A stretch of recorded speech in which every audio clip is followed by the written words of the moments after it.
Metaphysical Insurance Company, Alex and I.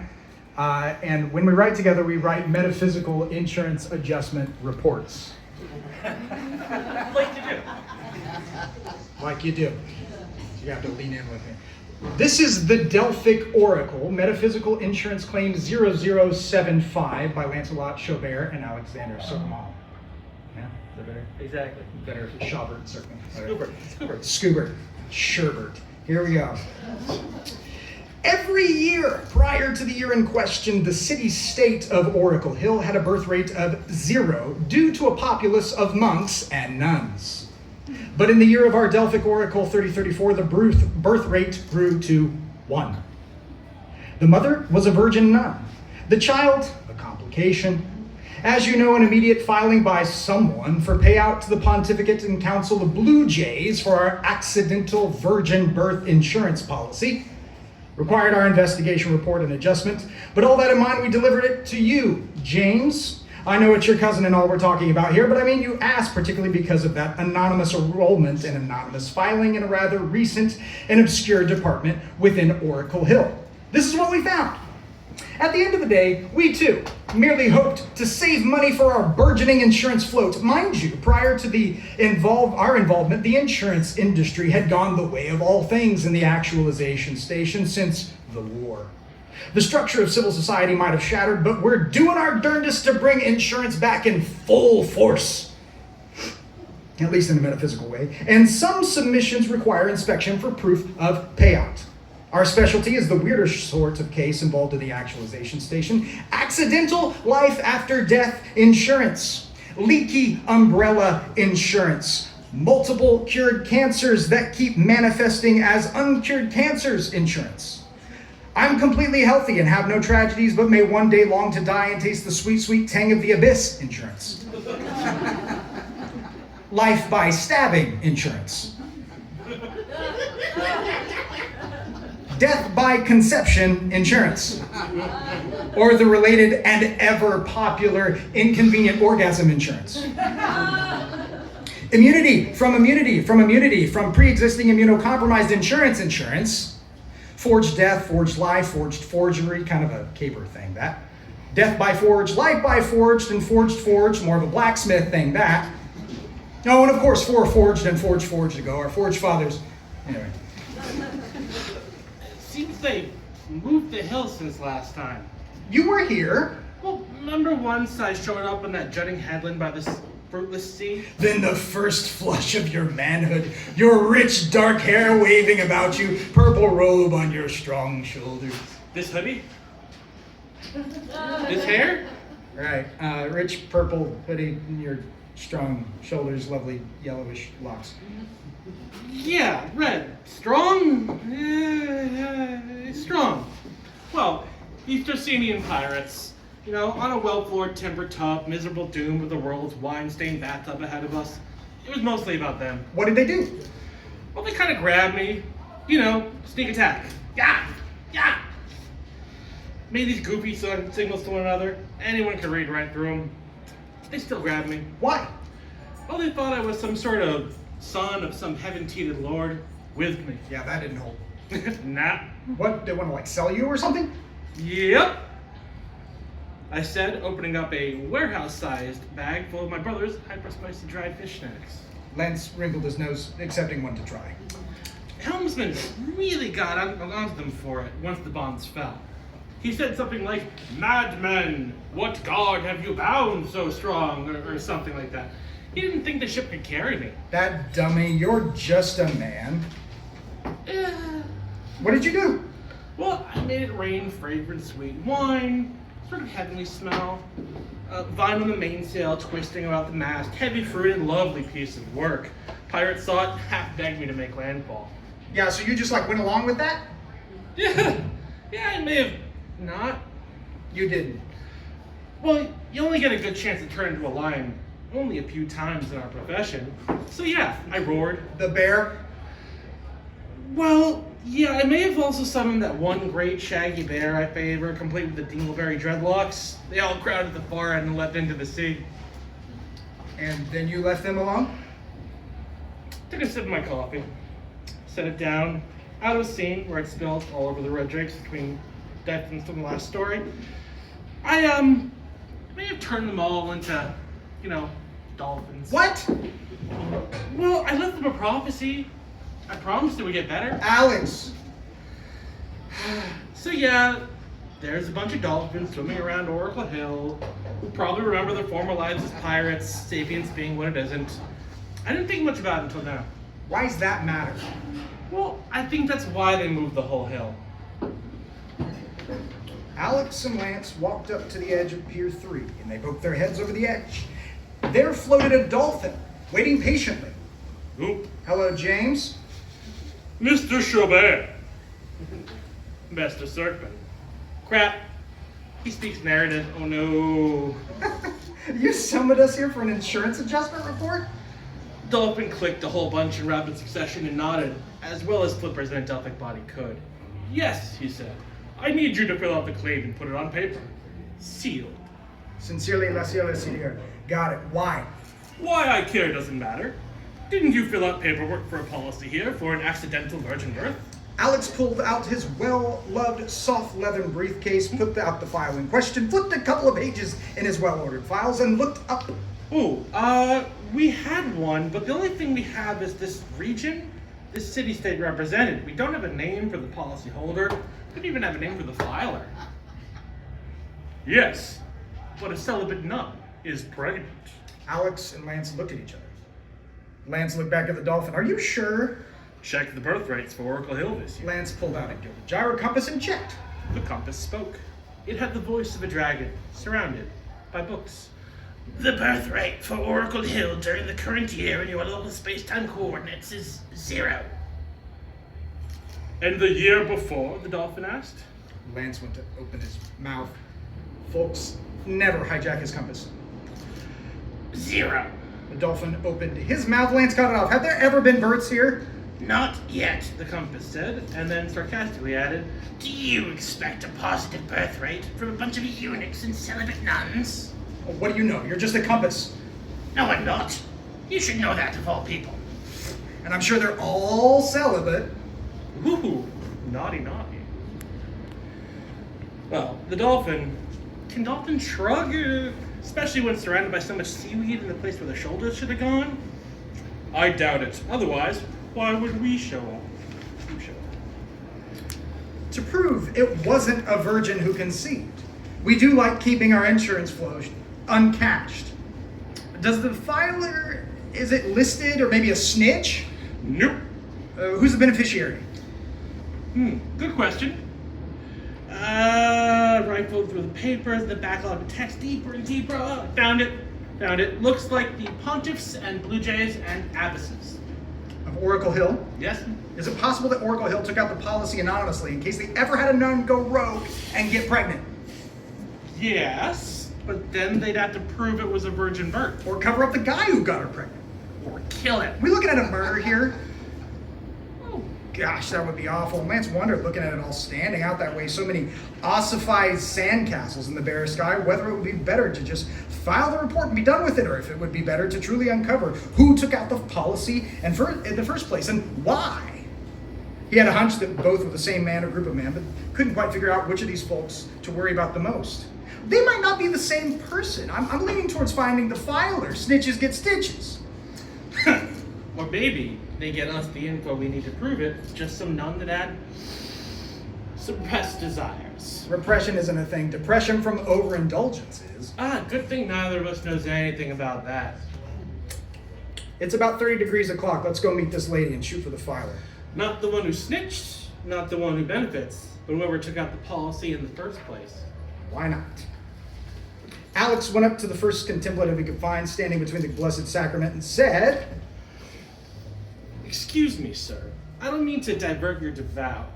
Can you show me to the ladies' room?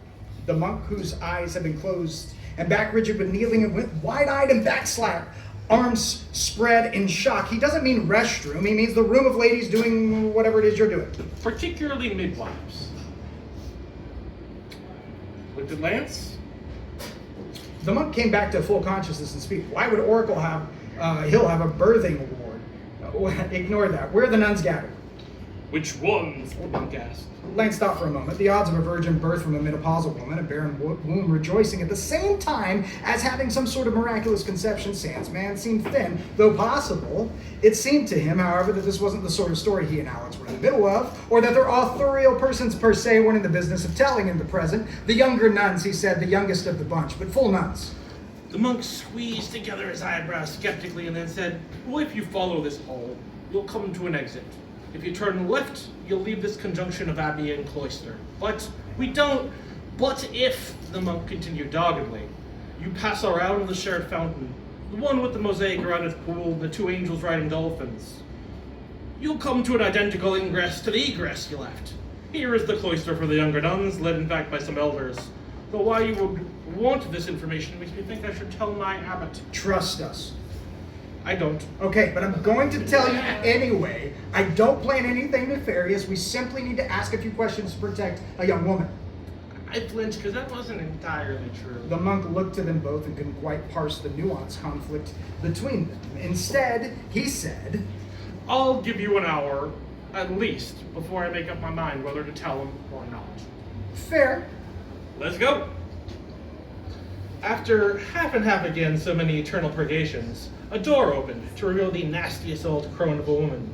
She said in a voice like the daintiest honeysuckle hummingbird, "Hale and hearty men, may I help either of you?" I hesitated. I looked over. We're here to attend the pregnant young woman. The abbess blushed. Whatever do you mean? Oracle Hill has had a birth rate of 0 every year since its inception. Operative word is has, and I don't think one conception automatically negates its intended inception. May we come inside? She looked at my hoodie, looked at Lance's goofy three-piece suit and his bare feet, looked over our shoulders to the closed egress behind, closed door to our left, her right, and waved us in with a whispered, "Hurry, hurry, hurry, dears." They followed her through an almost identical twisted tunnel, the one made not of yellow stone, but rather of greener mossed cobble. They heard sounds in some of the chapels that sounded, well, almost erotic in nature. I couldn't help but peek in one of the grates. I saw only nuns wrapped in prayers. What the... You really should read more 16th century prayer manuals. Apparently? They came to a small antechamber whose other end had been sealed off with hastily laid brown brick. Before them, stretched out on a bed, was a young woman, not only pregnant, but pregnant to bursting. The baby completely dropped headfirst in shape as if to crown soon. She was covered by a sheet, thank God, but though clearly in pain of early labor, she looked far more pleased than the other elder nuns around her. A nearby archbishop was finishing up an interrogation of how she possibly could have been so dull as to impregnate herself, and he was demanding answers as to which nun, which priest had betrayed both her and his holy orders. She insisted, in her native tongue, that she had slept with no man. "This is ridiculous," the archbishop said to her, and then added, "I refuse to believe this." "You already do," she said, of his own faith, and nodded to the icon on the wall. "You just find it easier to believe it happened back then than you do that it still happens now." He scoffed and sputtered, and though he did not spit on her, sprayed a bit of spittle on the floor. Some tarnished the gilded necklace that lay upon his turquoise vestments, adding weird concave and convex effects to the vestments and the necklaces themselves. He turned as if for the first time and said, "What is a man doing here? Why two?" We were about to ask you the same thing, Father. "Who are you? I demand you tell me why you are here." Honestly? I said, "Well, Mr. Cobbler's son and I are insurance adjusters for a Metaphysical Insurance Company. We're here to investigate the reports of a claim against an accidental virgin birth policy." The Archbishop said, "You actually sell insurance against this sort of thing happening?" Exclusively. More than the presence of a potential miracle, it seemed that this shook the faith of the father further. "How can you verify?" That's our job. You'll need to grant us exclusive rights to bring in the proper personnel trained in this sort of thing to verify. But yes, if we can verify it's truly happening, that the child is born alive and so forth. What if we want to terminate this child? The room went very, very still. The young girl, who had been silent as other men decided her fate, said, "Oh, like hell. You will not take my baby." "Oh, right," the Archbishop said. "Of course not. I forget myself." And he looked back at us awkwardly. The other nuns stared at the man. His vestments seemed to have desaturated in the evening light. "Why would I want to help you verify?" Why not hide the child so that he can grow up here? Well, sort of like a raised by wolves story, I guess. Easy. The Archbishop ignored this and stamped his foot and said, well, why should Oracle Hill help? Because Oracle Hill is the beneficiary of this policy. What do you mean? If this poor nun is indeed pregnant, a virgin, and delivers the baby, the full, and no adjustments to that effect can be assessed, the full amount of the payout goes to Oracle Hill.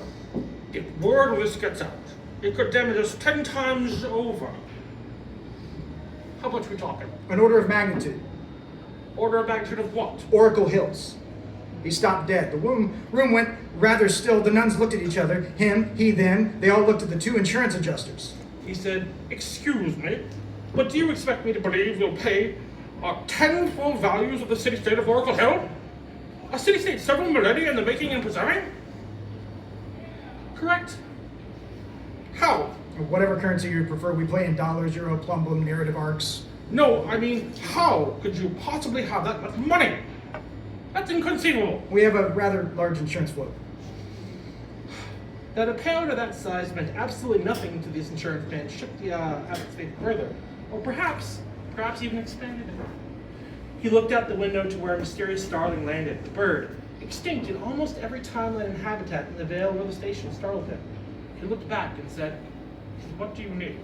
They didn't wait to answer the man. Lance simply went to work opening a tunnel in the floor with cobblestone compass, while Alex did a similar thing, getting the nuns to agree in faith that a portal existed in the middle air of the room. Lance's elemental tunnel brought forth a South Korean OBGYN from his hometown. Alex has brought another from Columbia University. Together, the women agreed that yes, in fact, the hymen was intact, a miracle in itself when they found out the other piece for the Columbia doctor had brought along an ultrasound, having been prepared for this particular occasion. Before they could apply the ultrasound, however, the poor girl started to shout out in the pangs of late labor. No anesthetic, nothing but breathing and squatting around the room. It freaked a lot of them out, but it carried on, and it didn't last long compared to Lance's own bride, whose labor had lasted 3 days. True story. It went quick as a pistol shot. The baby didn't cry, though. The Archbishop gasped, worried that it had died, but it clicked instead. They all looked down to realize the nun had given birth to an infant dolphin. James? What happened? Remember the prophecy you gave us? The pirate-turned-dolphin asked. He was surrounded by roughly 100 other pirates-turned-dolphins. Vaguely, his eyes were green and hazy, and the waters turned to ink as he said, the Oracle Hill, virgin shall be with child, and it shall be a dolphin savior, the dead pirate's captain, reborn from moon roving. On his return, the dolphin shall become the pirates again. You didn't. That dead guy in the lamentation station was really the same dead pirate captain? Mayhap. So he just had to learn to womb rove to a virgin to conceive of himself in a virgin womb? Mayhap. So who took out the policy? I did, James said. Wait, what? Well, you know, if our only real shot at being pirates again was this virgin-born dolphin, I didn't want some religious system screwing it up. You know, they could have aborted the baby or something once they found out what it was. So I took out a policy that would benefit them directly for the preservation of the baby. Oddly, had to wait for our captain to get it right. The baby dolphin, having womb rove, was already growing to full size. Fine. Count the prophecy fulfilled. 100 dolphins turned at once into naked pirates, some of them weighed down with their absurdest gaudy jewelry and neckwear and hats and boots and pantaloons, tried very hard not to drown immediately. That is the gist of the story. The Delphic Oracle. Thank you guys so much for coming and for having a good time with us.